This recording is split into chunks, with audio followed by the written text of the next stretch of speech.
Hello दोस्तों, आज के वीडियो में हम इन टॉपिकों की चर्चा करने वाले हैं। एक तो कौन कौन से अकार्बनिक तत्वों की हमारे शरीर को आवश्यकता होती है, कौन कौन से अकार्बनिक तत्वों की हमारे शरीर को आवश्यकता नहीं होती। पेड़ पौधों को किन अकार्बनिक तत्वों की आवश्यकता होती है। तो एक आवश्यक तत्व, इस आवश्यक तत्व को भी दो कैटेगरी में बांटेंगे। एक तो वृहत आवश्यक तत्व, ऐसे आवश्यक तत्व जिनकी पेड़ पौधों को अधिक आवश्यकता होती है, और ऐसे अकार्बनिक तत्व जिनकी पेड़ पौधों को कम आवश्यकता होती है। ठीक है। सेकेंड में अपन हीमोग्लोबिन और मायोग्लोबिन की संरचना को पढ़ेंगे, इनके बीच डिफरेंस करेंगे। ठीक है, और इनकी प्रॉपर्टी के बारे में पढ़ेंगे। तीसरा टॉपिक साइटोक्रोम की संरचना और साइटोक्रोम के गुणों को पढ़ेंगे। ठीक है। अपना चौथा टॉपिक है नाइट्रोजन का स्थिरीकरण। क्या है नाइट्रोजन का स्थिरीकरण, इसको पढ़ेंगे। अब पहला टॉपिक स्टार्ट करते हैं, आवश्यक तत्वों को।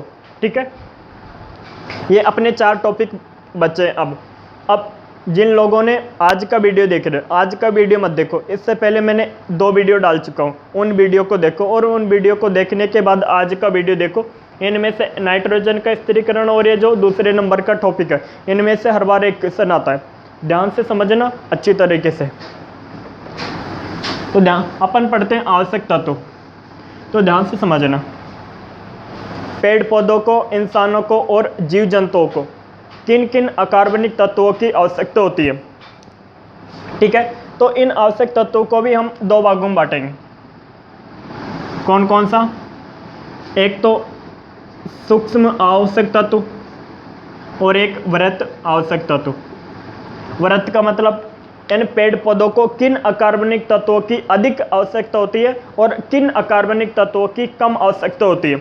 अब भाई, पेड़ पौधों को अकार्बनिक तत्वों की आवश्यकता होती है, लेकिन उन अकार्बनिक तत्वों में से कौन कौन से अकार्बनिक तत्व हैं जिनकी तो पेड़ पौधों को अधिक आवश्यकता होती है, और कौन कौन से अकार्बनिक तत्व हैं यानी जिनकी पेड़ पौधों को कम आवश्यकता है। ठीक है, अब एक सूक्ष्म आवश्यक तत्व और एक वृहत आवश्यक तत्व, इनकी एक ट्रिक है, याद रखना।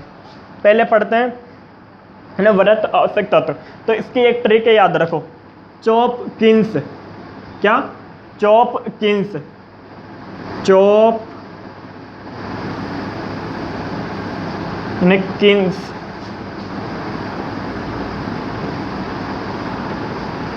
ठीक है, और इसके अलावा 2 और है, फॉस्फोरस, क्लोरीन। अब एक चीज समझना, ट्रिक क्या है, ये ट्रिक याद करो। चॉपकिंस, यहां पे लिख देता हूं, चॉपकिंस, ये इसकी ट्रिक है वृहत आवश्यक तत्वों की। चॉपकिंस, चॉपकिंस। अब ये ट्रिक याद रखो, चॉपकिंस। अब इसमें से आयोडीन को हटा देना। जो पेड़ पौधे होते हैं, पेड़ पौधों को आयोडीन की आवश्यकता तो होती है, लेकिन बहुत कम मात्रा में आवश्यकता होती है, तो वो इसमें चला जाएगा सूक्ष्म अकार्बनिक तत्वों में। ठीक है, तो ये याद रखना आपको, कार्बन, हाइड्रोजन, ऑक्सीजन, यहाँ पे फॉस्फोरस दोबारा लिख दिया अपन, phosphorus, potassium, nitrogen, sulphur, chlorine, ये जो अकार्बनिक तत्व है, सॉरी कार्बन कैसा है? कार्बन तो अकार्बनिक तत्व नहीं है, कार्बन तो कार्बनिक तत्व है। अब मैं क्या बोल रहा था, आवश्यक तत्व, पेड़ पौधों को किन तत्वों की आवश्यकता होती है। इसमें कार्बनिक भी आएंगे और अकार्बनिक भी आएंगे। जो पेड़ पौधे हैं, पेड़ पौधों को किन तत्वों की आवश्यकता होती है, कार्बनिक भी आएंगे, अकार्बनिक भी आएंगे। अब ध्यान से समझना। अब जो अपनी आवर्त सारणी है, आवर्त सारणी में टोटल 118 तत्व है। इन 118 तत्वों में पेड़ पौधों को किन किन तत्वों की आवश्यकता होती है, और उन तत्वों में भी किन तत्वों की अधिक आवश्यकता होती है और किन तत्वों की कम आवश्यकता होती है। तो जिन तत्वों की अधिक आवश्यकता होती है उन्हें तो कहेंगे वृहत आवश्यक तत्व, और उनकी ट्रिक है चॉपकिंस। क्या है? चॉपकिंस। तो ये chopkins, carbon, hydrogen, oxygen, phosphorus, potassium, nitrogen, sulphur, chlorine, इन तत्वों की पेड़ पौधों को अधिक आवश्यकता होती है। इन तत्वों की पेड़ पौधों को अधिक आवश्यकता होती है। याद करो, इन तत्वों की पेड़ पौधों को अधिक आवश्यकता होती है। अब आ जाओ सूक्ष्म आवश्यक तत्वों में। देखो, ट्रिक याद करते हुए चलना। Vanadium, chromium, manganese, ferrous, cobalt, nickel, copper और जिंक। इनमें तो कुछ याद करने का है नहीं। Vanadium, chromium, manganese, ferrous, cobalt, nickel, copper, zinc, ये सभी के सभी संक्रमण तत्व है। ठीक है, अब याद करने लायक इसमें क्या है, याद करने लायक ध्यान से समझना। बोरॉन, आर्सेनिक, Fe और आयोडीन। पॉज करना ही कुछ, तो यहाँ तक तो कोई दिक्कत नहीं आएगी। Vanadium, chromium, manganese, ferrous, cobalt, nickel, copper, zinc, यहाँ तक तो संक्रमण तत्व है और हम इनको जानते भी, ये पढ़े भी हम लोगों ने। ये दिक्कत इसमें आएगी, वाह ऐसे आई। ट्रिक क्या है, वाह ऐसे आई, जैसे किसी लड़की, कोई लड़की आपकी सेटिंग है, या सेटिंग का मतलब कोई गर्लफ्रेंड है आपकी। अब आप किसी दोस्त को बता रहे हो, वो देख तेरी भाभी जा रही, फिर किसी दोस्त से कह रहे हो वाह ऐसे आई है, बढ़िया वन ठन के, तो वाह ऐसे आई, वाह ऐसे आई, वाह ऐसे आई, याद करने के लिए, वाह ऐसे आई।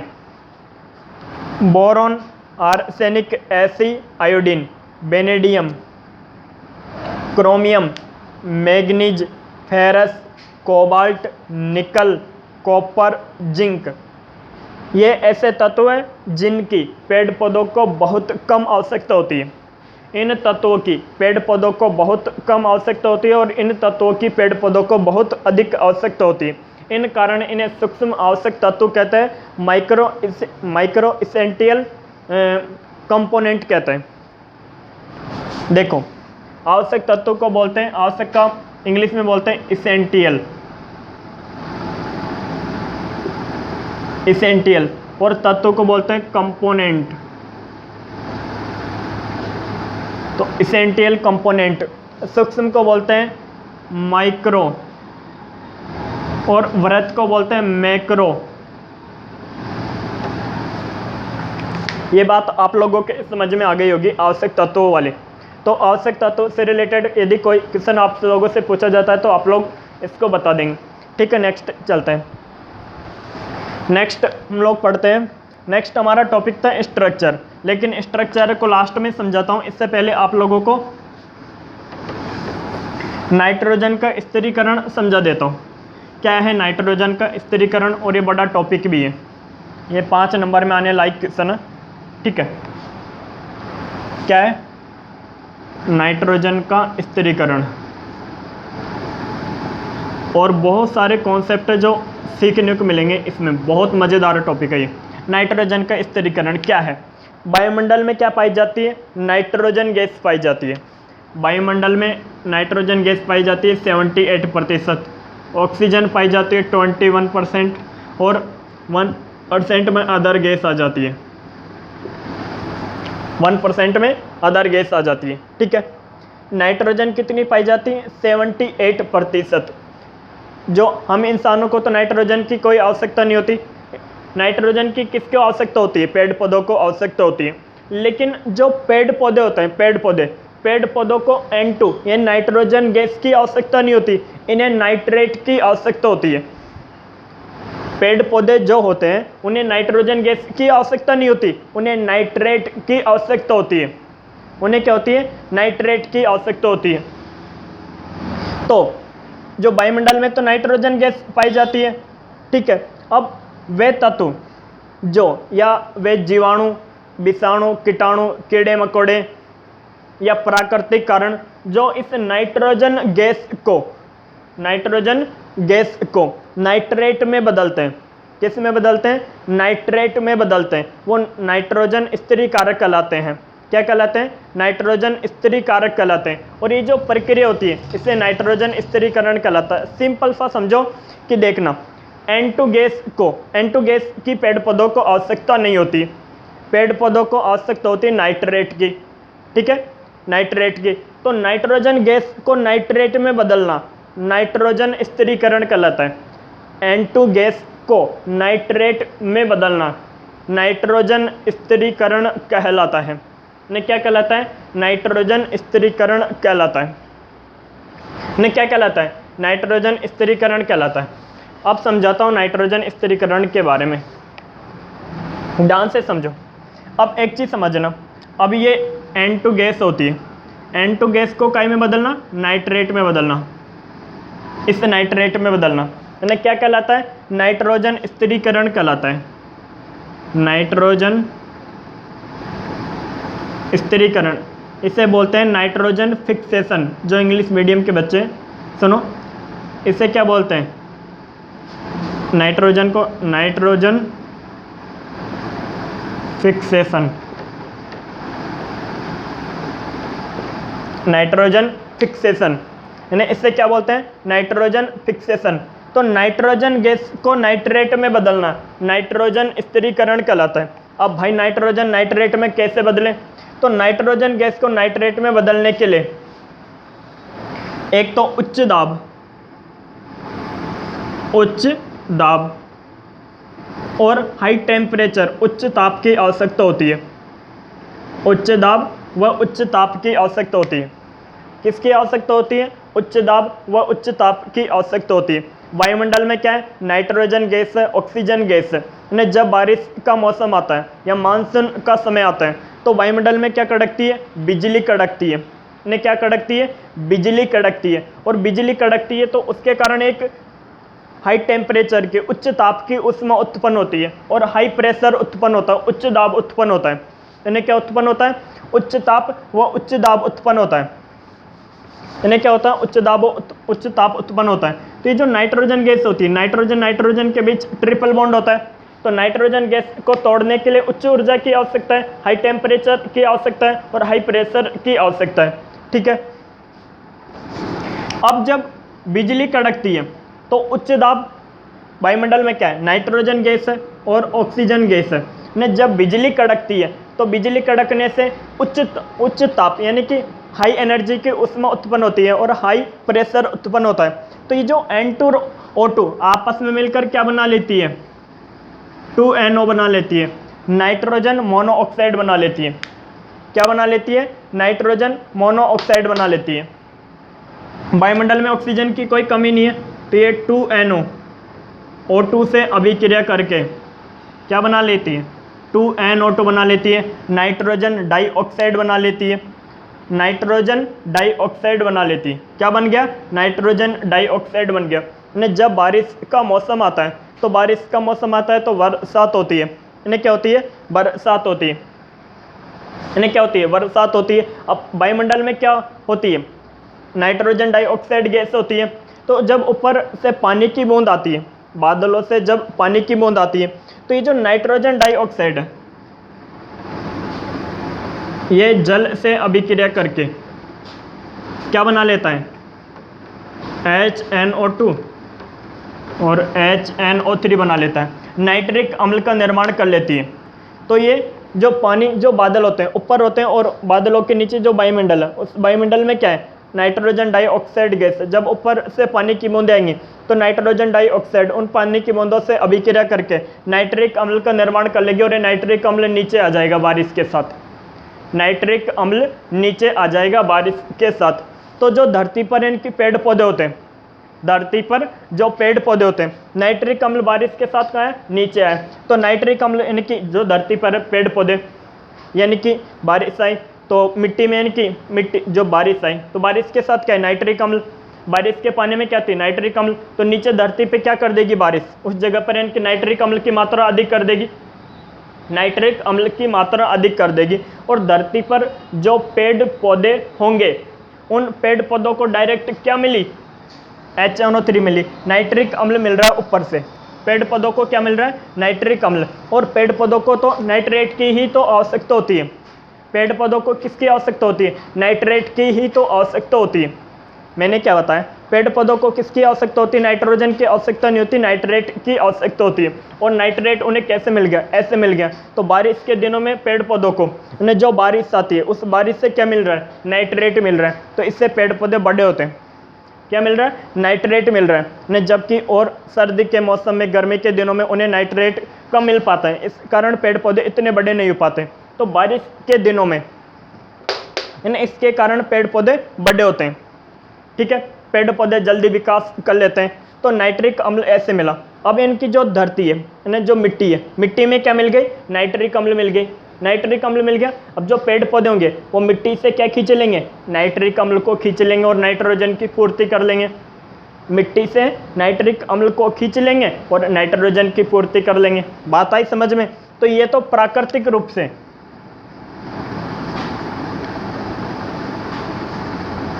प्राकृतिक रूप से नाइट्रोजन का स्थिरीकरण था, इसमें इंसानों की कोई आवश्यकता नहीं पड़ी। ये तो प्राकृतिक रूप से नाइट्रोजन का स्थिरीकरण था।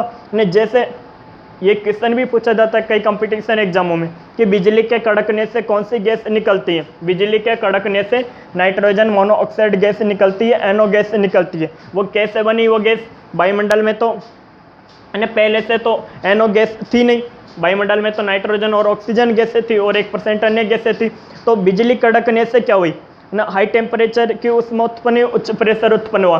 तो नाइट्रोजन और ऑक्सीजन दोनों ने मिलकर तुरंत में नाइट्रोजन मोनोऑक्साइड बना दिया और नाइट्रोजन मोनोऑक्साइड ऑक्सीजन के साथ मिलकर नाइट्रोजन डाइऑक्साइड बना दिया। अब वायुमंडल में क्या होगी, नाइट्रोजन डाइऑक्साइड होगी। जब यानी कि बारिश आई तो बारिश के पानी की बूंदों के साथ नाइट्रिक अम्ल का निर्माण कर लिया। नाइट्रिक अम्ल मिट्टी में आ गया और मिट्टी से क्या कर लेते हैं पेड़ पौधे, उससे नाइट्रिक अम्ल को ले लेते हैं और नाइट्रेट की पूर्ति कर लेते हैं। ये कॉन्सेप्ट आप लोगों के समझ में आ गया होगा। अब एक चीज़ समझो, धातु में जो मोलिब्डेनम नाम की धातु होती है, ये भी नाइट्रोजन स्थिरीकरण का कार्य करती है। धातुओं में मोलिब्डेनम नामक जो धातु होती है वो नाइट्रोजन स्थिरीकरण का कार्य करती है। ये भी नाइट्रोजन स्थिरीकरण का कार्य करती है, मोलिब्डेनम नामक धातु। अब हम कृत्रिम रूप से नाइट्रोजन का स्थिरीकरण कैसे करें, ये तो प्राकृतिक रूप से बता दिया। ये धातु मोलिब्डेनम नामक धातु नाइट्रोजन का स्थिरीकरण करती है, यानी कि N2 गैस को नाइट्रेट में बदलती है। मोलिब्डेनम की उपस्थिति में N2 गैस नाइट्रेट में बदल जाती है। अब हम कृत्रिम रूप से नाइट्रोजन का स्थिरीकरण भी कर सकते हैं। कैसे करें? कृत्रिम रूप से, सिंथेटिक रूप से। सिंथेटिक यानी कृत्रिम रूप से नाइट्रोजन का स्थिरीकरण कैसे करें? तो जो अपनी प्रयोगशाला होती है, लैब होती है, लैब, उसमें जो नाइट्रोजन गैस होती है और एक ऑक्सीजन गैस होती है, नाइट्रोजन गैस की अभिक्रिया हाइड्रोजन गैस के 3 अणुओं के साथ कराई जाती है। इससे क्या बनता है? ये अभिक्रिया होती है 400 से तो 500 डिग्री सेल्सियस, ठीक है, और 300 से 400 एटीएम दाब पर। देखो मैंने कहा था ना, ये जो हम क्या कर रहे हैं, अब कृत्रिम रूप से नाइट्रोजन का स्थिरीकरण कर रहे हैं। कैसे कर रहे हैं? प्रयोगशाला में N2 गैस की अभिक्रिया हाइड्रोजन के साथ उच्च ताप व उच्च दाब पर कराई जाती है। उच्च ताप कितना? 400 से 500 डिग्री सेल्सियस और दाब कितना? 300 से 400 एटीएम। तो ये बन जाता है 2NH3 में, यानी किस में टूट जाता है? 2NH3 में 2NH3 बन जाता है। इसे हेबर विधि भी कहते हैं, आप लोग जानते हो।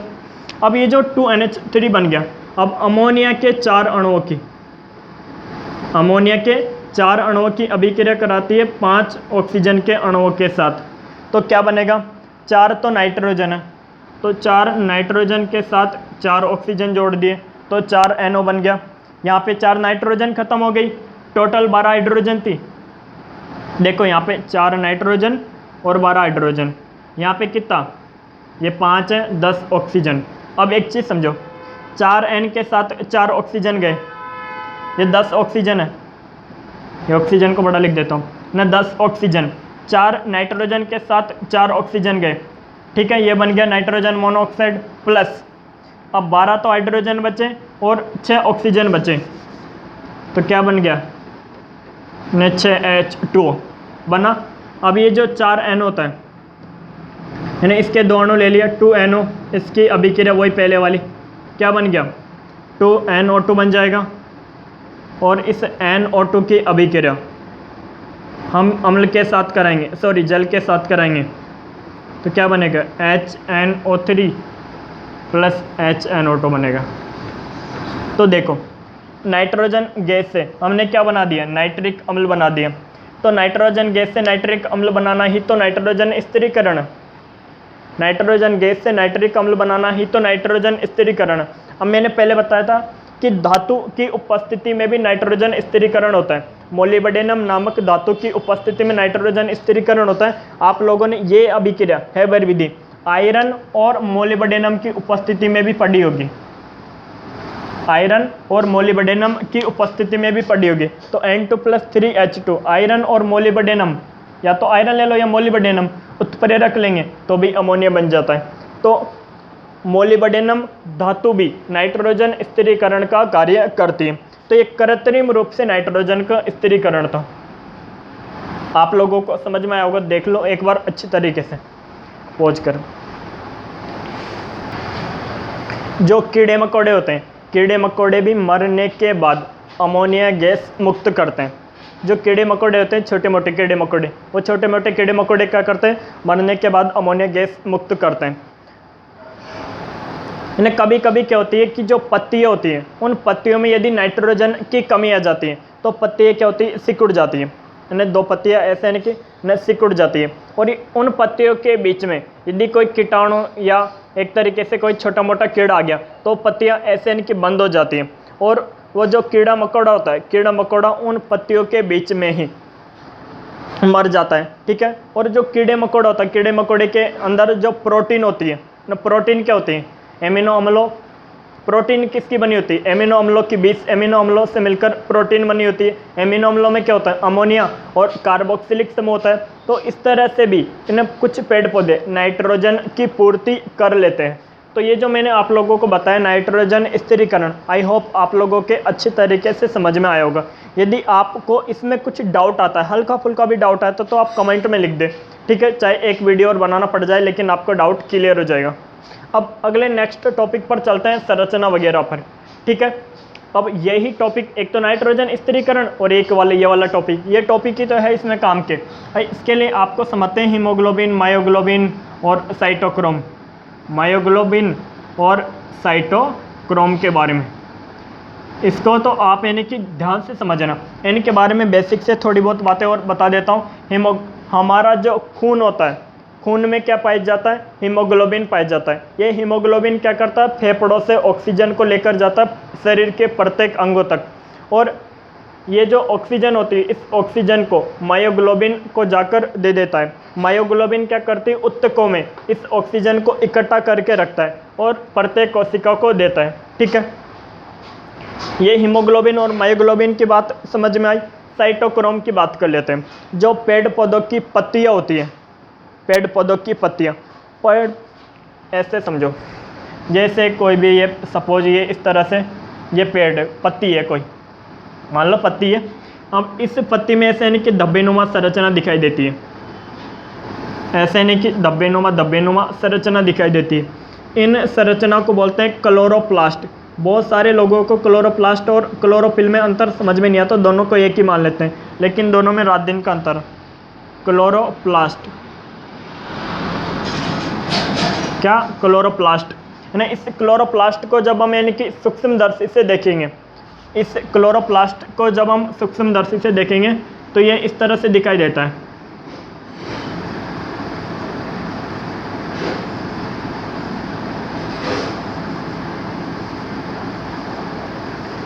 देख, ये जो इस तरह से होता है इन्हें ग्राना कहते हैं, ना। इस वाले भाग को क्या कहते हैं, ग्राना। और ये जो बीच में खाली भाग है ना, ये बीच में खाली भाग है, इस भाग में इनके लिक्विड भरा होता है। इन्हें क्या भरा होता है, लिक्विड भरा होता है। ये जो बीच का खाली भाग होता है, इस खाली भाग को स्टोमा कहते हैं, यानी इस वाले भाग को ग्राना कहते हैं। और ये जो बीच में लिक्विड भरा होता है, इस वाले भाग को स्टोमा कहते हैं। देखो, क्लोरोप्लास्ट का आकार जितना बड़ा होगा ना, उसी हिसाब से उसमें ग्राना की संख्या होती है। यदि क्लोरोप्लास्ट का आकार बड़ा है तो ग्राना की संख्या 3 भी हो सकती है, 4 भी हो सकती है, ठीक है। लेकिन 4 से अधिक नहीं होती है, मैक्सिमम 4 तक होती है। नहीं, किसी क्लोरोप्लास्ट का आकार छोटा है तो उसमें हो सकता है 1 ग्राना हो, यदि क्लोरोप्लास्ट का आकार बड़ा है तो हो सकता है उसमें 2 घराना हो, यदि क्लोरोप्लास्ट का आकार थोड़ा और बड़ा है 3 घराना और मैक्सिमम 4 तक चलेंगे। नहीं, किसी क्लोरोप्लास्ट में 3 घराना भी हो सकते हैं, 2 घराना भी हो सकते हैं। मैंने इस तरह का क्लोरोप्लास्ट लिया कि इसमें 2 घराना है, एक तो ये घराना और एक ये घराना।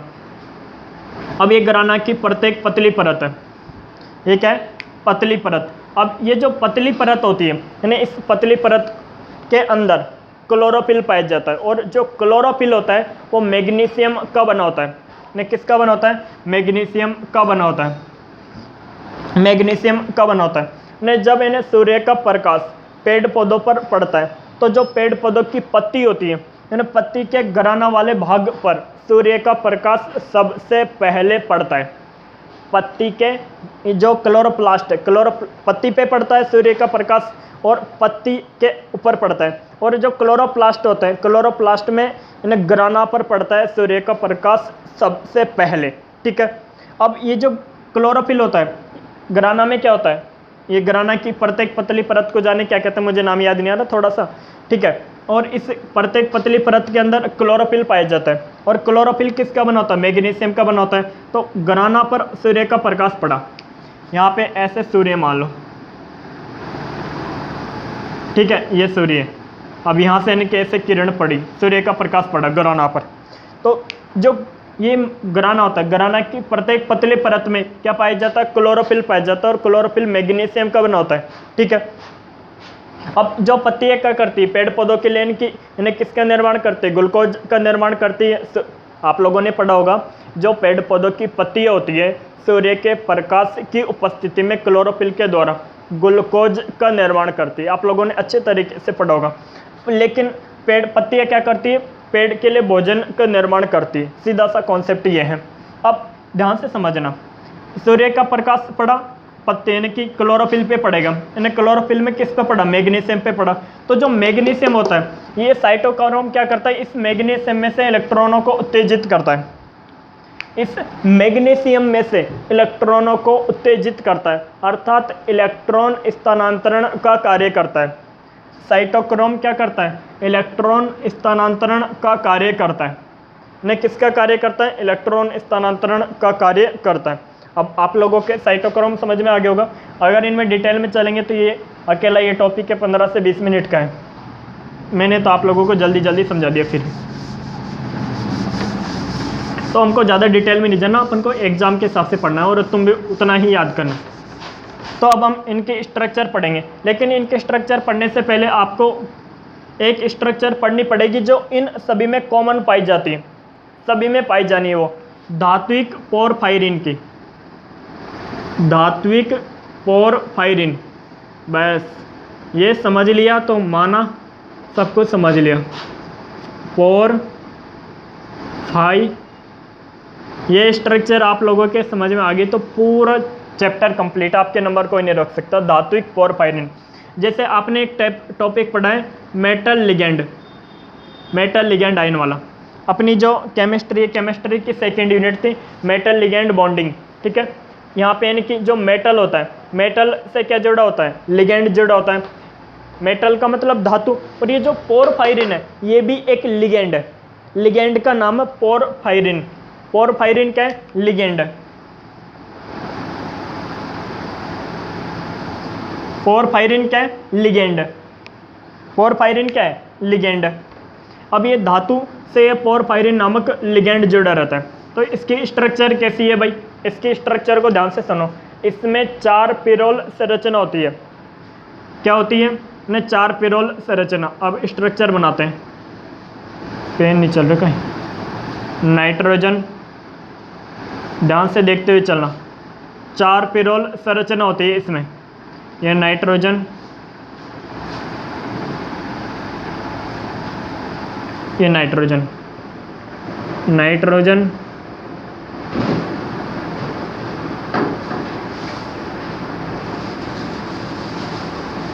नाइट्रोजन, नाइट्रोजन,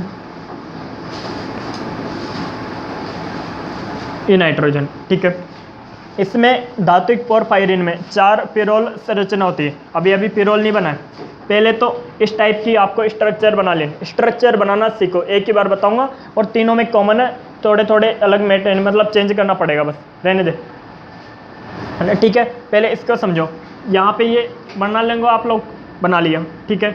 यहाँ पे हाइड्रोजन जोड़ देना है और यहाँ पे हाइड्रोजन जोड़ देना है, यहाँ पर हाइड्रोजन, यहाँ पर हाइड्रोजन। अब समझना है, देखो अब यहाँ पे CH और इस